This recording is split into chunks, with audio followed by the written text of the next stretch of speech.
Dear students, Assalamu alaikum. In biology, we will start 7th chapter Plant Growth and Mineral Nutrition. In plant growth, we will study different growth hormones. The term hormone was coined by Sterling in 1907 in Animal Physiology. What is hormone? The internal factors that influence growth are called growth hormone or growth regulators as they inhibit, promote or modify the growth. Internal factor जो plant के अंदर present होता है, जो plant की growth को promote करेगा या प्लांट की ग्रोथ को रोकेगा या ग्रोथ को मॉडिफाई करेगा, उसे हार्मोन कहा जाएगा। प्लांट्स के अंदर नेचुरली बहुत सारे हार्मोन्स प्रेजेंट होते हैं। Plant hormone, they are also called phytohormone or they are also called plant regulator. Plant hormones may be growth promoter or may be growth inhibitor. Growth promoters, they grow or they promote growth. They are of three types: auxin, gibberellins, cytokinins. They are growth promoter hormones. But in plants, some growth inhibitors also present. They inhibit growth of plant. They are ethylene and abscisic acid. Discovery of plant hormone. First discovered hormone was auxin. It was discovered by Charles Darwin in 1880 and he concluded about auxin in his book The Power of Movements in Plants. Coleoptile of canary grass to unilateral light and observed it to bend towards light. Charles Darwin ने auxin discover करने के लिए canary grass के coleoptile के ऊपर experiment किया। लेकिन coleoptile किसे कहते हैं? कोलियोप्टाइल स्टेम का ऊपर का हिस्सा कोलियोप्टाइल कहलाता है। चार्ल्स डार्विन ने कैनरी ग्रास के कोलियोप्टाइल्स को लेकर के सनलाइट के अंडर में रखा। उसने ये ऑब्जर्व किया कि स्टेम या कोलियोप्टाइल ये लाइट के टुवर्ड्स बेंड होता है। After that, he covered the coleoptile tip with tin foil or cut it off and observed that coleoptiles did not bend towards unilateral light. उसने जब ये देखा कि कैनरी ग्रास का कोलियोप्टाइल सनलाइट की सिमत मुड़ रहा है, तो उसने जो कोलियोप्टाइल था उसके ऊपर कवरिंग कर दिया। उसने ये देखा कि कोलियोप्टाइल बेंड नहीं हो रहा है।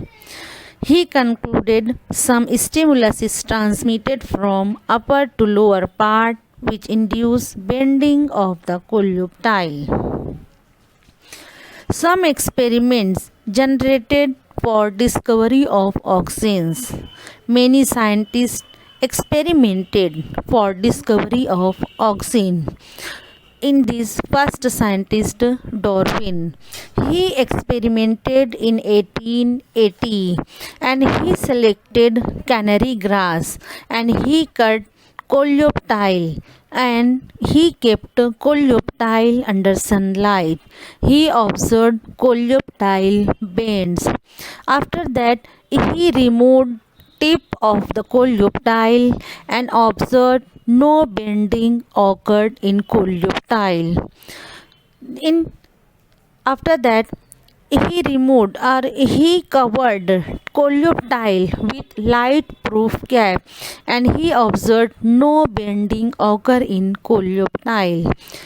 Then second experiment was experimented by Boyson and Jensen in 1915. Boyson and Jensen, they removed tip with the help of blade and kept gelatin in between tip and colloidal. They observed colloidal bends towards light. That means some substances present in tip and they transfer from tip to lower part by which bending occurred in colloidal. Third experiment was generated by Pal in 1919. Pal removed tip of colloidal and tip placed unsymmetrically or at one side. He observed bending occurred in absence of light. That means some substances present in tip and they migrate from upper part to lower part by which bending occur in absence of light. Fourth experiment generated by F.W. Wendt in 1928.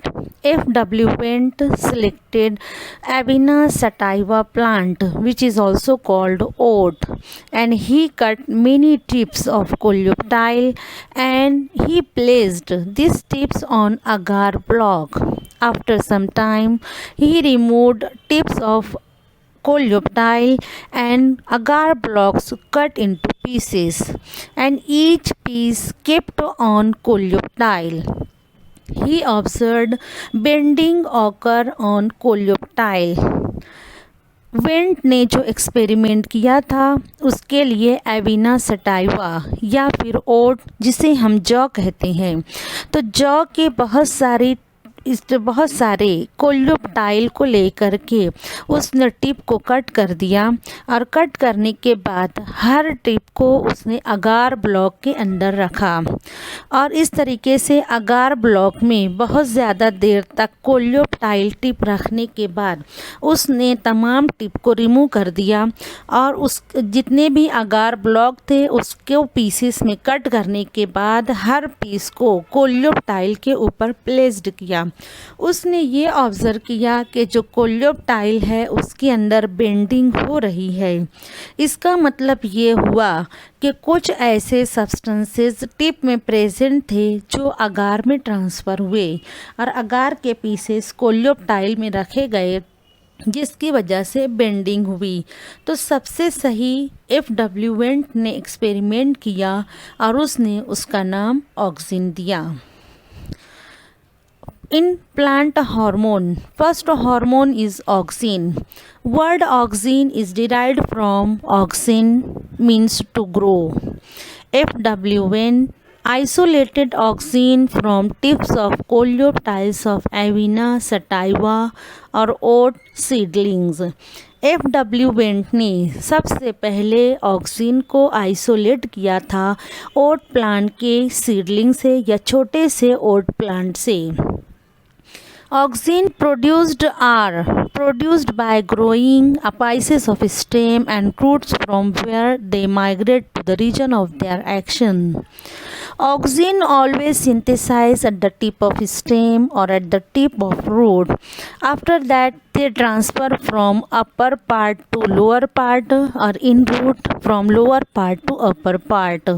In stem, auxin transmitted from tip of stem to petiole or leaves or lower part of stem. Similarly, in root, auxin synthesize at the apex of root and transfer to primary root, tertiary root and secondary root. On slide you can see formula of auxin. Different types of auxins present. They may be natural or may be synthetic. In plants, natural auxins are indole acetic acid IAA or indole butyric acid IBA.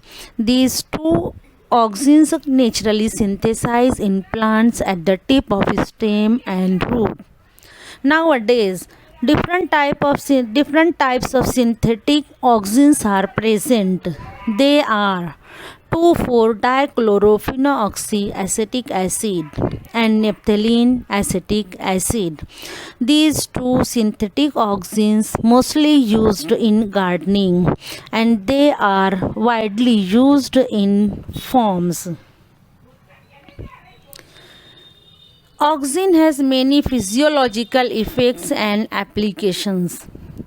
In this, first application is apical dominance. In higher plants, growing apical buds inhibit the growth of lateral buds. This is called apical dominance. Higher plants जैसे कि angiospermic plants, उनमें tip पर auxin synthesise होता है जो stem की elongation में helpful होगा और ये लैटरल बड्स को इनहिबिट करेगा या उसको ग्रो होने से रोक देगा। इसे अपाइकल डोमिनेंस कहेंगे। मतलब ये कि जो अपेक्स होता है वो इलोंगेट होगा और बुशी अपीयरेंस नहीं होने पाएगा।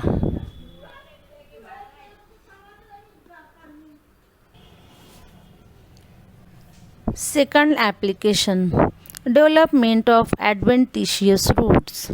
Auxin used in tissue culture experiments to produce callus. Auxin helps in rhizogenesis in tissue culture technique. Auxin tissue culture technique में कैलस प्रोड्यूस करने के लिए इस्तेमाल किया जाता है। What is callus?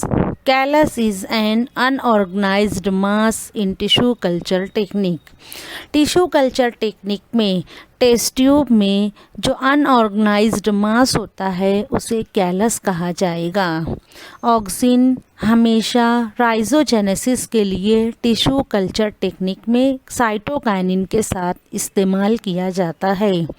Auxin along with cytokinin helps in rhizogenesis and callogenesis. Auxin roots develop करने के लिए टिश्यू कल्चर टेक्निक में इस्तेमाल करते हैं, जबकि साइटोकाइनिन स्टेम फॉर्मेशन के लिए इस्तेमाल होता है। देन थर्ड इफेक्ट और third application, kill dicot weeds. 2,4-dichlorophenolic acid used for killing of dicot weeds without affecting monocot crops। जितने मोनोकॉट क्रॉप्स होते हैं या मोनोकॉट्स के फील्ड होते हैं उनमें क्रॉप्स के दरमियान में डाइकॉट वीड्स ग्रो होती है, उनको किल करने के लिए 2,4-dichlorophenolic एसिड का स्प्रे किया जाता है और ये फसलों को नुकसान पहुंचाए बगैर डाइकॉट वीड्स को किल करते हैं, जैसे कि राइस है, वीट, कॉर्न या sugar cane.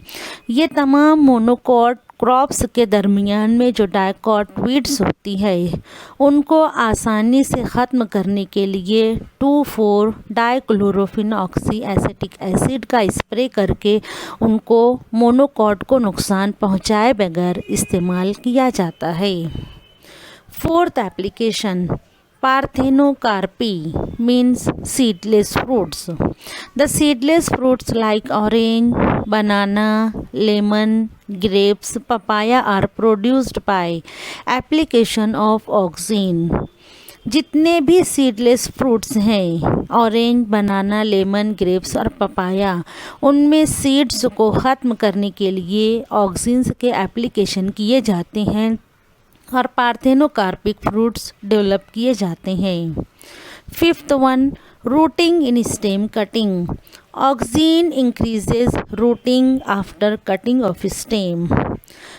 Many plants grow with the help of stem, and with the help of auxin rooting increases. Rose plants या बहुत सारे ऐसे प्लांट्स जिसमें स्टेम के ज़रिए न्यू प्लांट ग्रो करते हैं, उसमें स्टेम की बेस पर ऑक्सिन अप्लाई करते हैं, जिसकी वजह से लोअर पार्ट से रूट्स अराइज होती है। Sixth application, flowering. Spray of nicotinamide, adenine dinucleotide and 2,4-dichlorophenolic acid induces flowering in lychee and pineapple. लीची और पाइनएप्पल में निकोटिनामाइड और 2,4-D का स्प्रे करने से फ्लावरिंग इंड्यूस होती है और भारी मिकदार में फ्लावर्स प्रोड्यूस होते हैं। यह ख़ास तौर से लीची और पाइनएप्पल के प्लांट पर अप्लाई किए जाते हैं।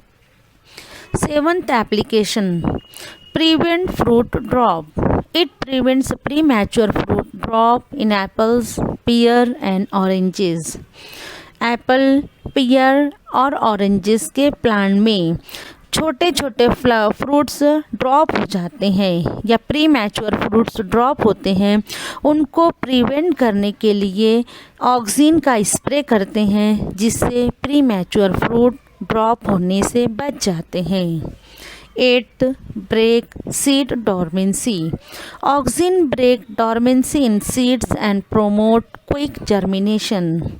Dormancy means sleeping period.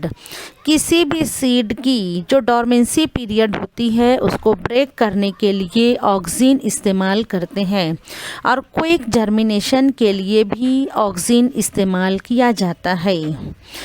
ख़ास तौर से पोटैटो ट्यूबर्स में सीड जर्मिनेशन या डॉर्मेंसी को ब्रेक करने के लिए ऑक्सिन्स इस्तेमाल करते हैं।